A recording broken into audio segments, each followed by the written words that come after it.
Halo teman-teman, apa kabar semuanya? Semoga teman-teman selalu dalam keadaan sehat walafiat.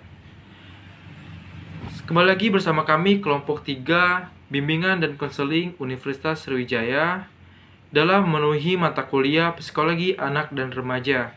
Pada kesempatan kali ini, kami akan membahas materi yaitu perkembangan emosi remaja dan usaha-usaha mengembangkannya. Nah, seperti biasa, saya Agung Maulana akan ditemani oleh dua rekan saya, yaitu Saya Saskia Putri Adli. Saya Lia Hidayah. tanpa basa-basi lagi, mari kita saksikan videonya. Apa sih emosi itu? Emosi adalah perasaan intens yang ditujukan kepada seseorang atau sesuatu. Emosi adalah reaksi terhadap seseorang atau sesuatu. Emosi diartikan sebagai impuls yang muncul akibat dari suatu rangsangan dari dalam maupun dari luar.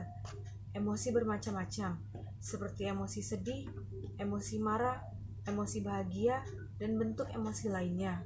Selanjutnya adalah kekhasan emosi remaja.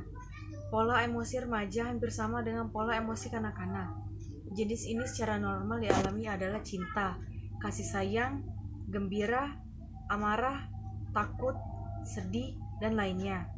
Perbedaannya terletak pada macam dan derajat rangsangan yang membangkitkan emosinya, dan khususnya pola pengendalian yang dilakukan individu terhadap ungkapan emosi mereka. Ciri khas emosi remaja adalah 1. Banyak murung. 2. Bertingkah laku kasar. 3. Kemarahan biasa terjadi. 4. Tidak toleran. 5. Pemberontakan. 6. Banyak mengalami konflik dengan orang tua. Baiklah, di sini saya akan menjelaskan materi mengenai faktor yang mempengaruhi emosi negatif.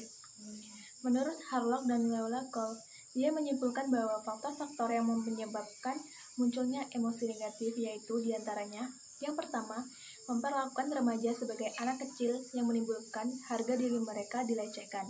Yang kedua, dihalangi membina keakraban dengan lawan jenis. Yang ketiga, terlalu sering dirintangi daripada dikosongkan. Yang keempat, merasa diperlakukan secara tidak adil oleh orang tua. Yang kelima, merasa kebutuhan mereka tidak dipenuhi oleh orang tua, padahal orang tua mampu untuk melakukannya. Yang keenam, yaitu diperlakukan secara otoriter. Baiklah, mungkin itu saja yang dapat saya sampaikan. Selanjutnya akan disampaikan oleh teman saya. Terima kasih. Halo teman-teman, kali ini saya akan bahas usaha untuk mengembangkan emosi positif pada remaja.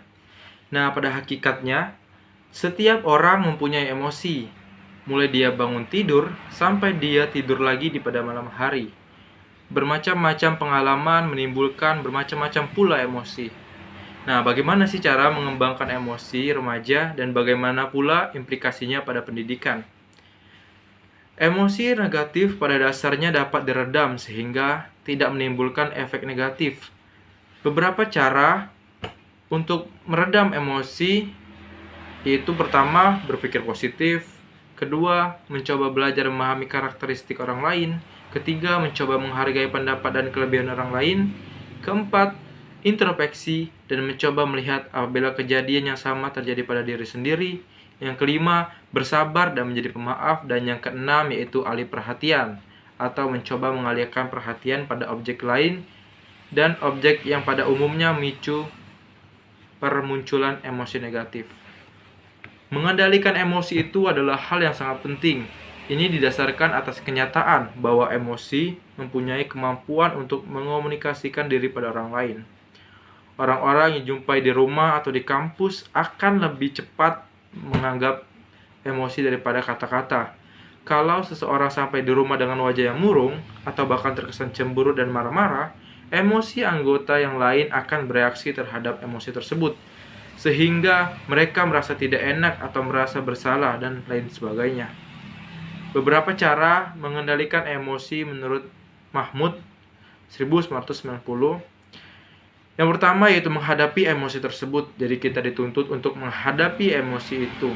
Yang kedua yaitu jika mungkin tafsirkanlah kembali situasinya, artinya melihat situasi sulit yang dialami dari sudut pandang yang berbeda. Dan kita dilarang untuk melihat suatu masalah dari satu sudut pandang saja. Dan yang ketiga yaitu mengembalikan atas asas humor dan sikap realistis. Yang keempat, atas secara langsung problem-problem yang menjadi sumber emosi. Jadi kita harus mengatasi secara langsung problem-problem tersebut dan dilarang untuk menghindar. Cara lainnya adalah dengan mengekspresikan emosi, yaitu intervensi pendidikan. Itu untuk mengembangkan emosi remaja akan dapat mengembangkan kecerdasan emosi. Salah satunya adalah dengan menggunakan intervensi yang dikemukakan oleh WT Grand Consortium tentang unsur-unsur aktif program pencegahan. Nah, yaitu ada pertama mengembangkan keterampilan emosional, kedua pengembangan keterampilan kognitif, yang ketiga pengembangan keterampilan perilaku. Agar emosi positif pada diri remaja dapat berkembang dengan baik, dapat dirangsang dan disikapi oleh orang tua maupun guru, yaitu dengan cara pertama, orang tua dan guru serta orang dewasa lainnya dalam lingkungan anak dapat menjadi model dalam mengekspresikan emosi negatif sehingga tampilannya tidak meledak-ledak. Yang kedua yaitu adanya program latihan beremosi baik di sekolah maupun di dalam keluarga, misalnya dalam merespon, menyikapi sesuatu yang tidak sejalan sebagaimana mestinya. Yang ketiga yaitu mempelajari dan mendiskusikan secara mendalam kondisi-kondisi yang cenderung menimbulkan emosi negatif dan upaya-upaya menanggapinya secara lebih baik. Itulah materi-materi yang bisa kami sampaikan. Terima kasih untuk teman-teman yang sudah menonton video kami. Semoga apa yang kami sampaikan dapat bermanfaat untuk teman-teman sekalian. Saya mewakili rekan saya mengucapkan terima kasih dan sampai jumpa di video selanjutnya.